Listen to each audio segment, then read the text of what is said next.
হয়, আজি ঢেকিয়াজুলিত উপস্থিত হৈছোঁ আমি।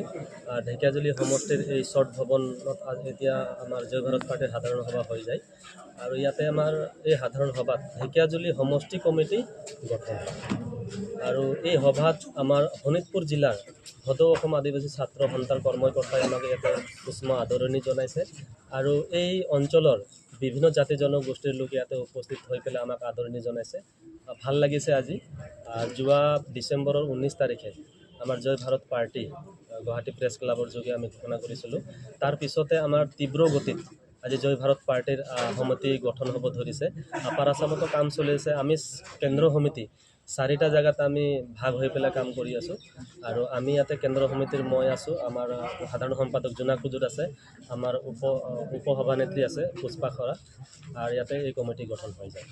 আগন্তুক দিনত কেনেকুৱা কাৰ্যসূচী হাতত ল'ব? আগন্তুক পঞ্চায়ত নিৰ্বাচন আহি আছে।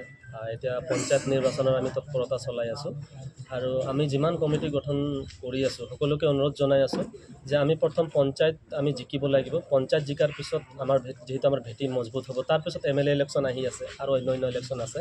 আমি সকলো ইলেকশ্যনত আমি প্ৰতিদ্বন্দ্বিতা কৰিম আৰু যিভাৱে আমি মানে ৰাইজৰ সাহৰি পাই আছোঁ, আমি নিশ্চয় এই দলটোক লৈ পেলাই আগবাঢ়ি যাম। লক্ষ্য উদ্দেশ্য কি হ'ব?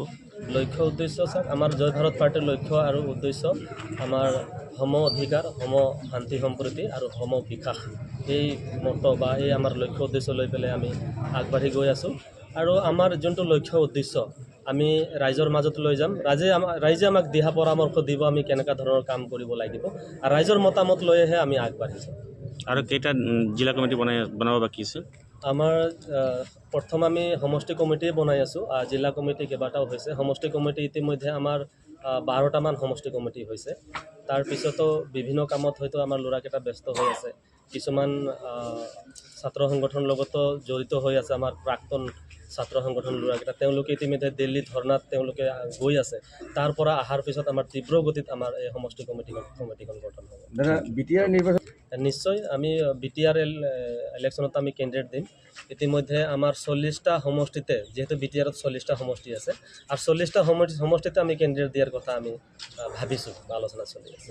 Thank you. নমস্কাৰ, মই উৎপল দাস আৰু আপোনালোকে চাই আছে এনি ভাৰত। আৰু আপোনালোকক জনাবলৈ পাই মই বহুত সুখী হৈছোঁ যে আমাৰ সকলোৰে মৰমৰ শ্ৰদ্ধা জুবিন গাৰ্গৰ গীতসমূহৰ ভিত্তিত এটা খুব সুন্দৰ ৰিয়েলিটি শ্ব' এনি ভাৰতে আয়োজন কৰিছে, জুবিনৰ গানে কি আনে।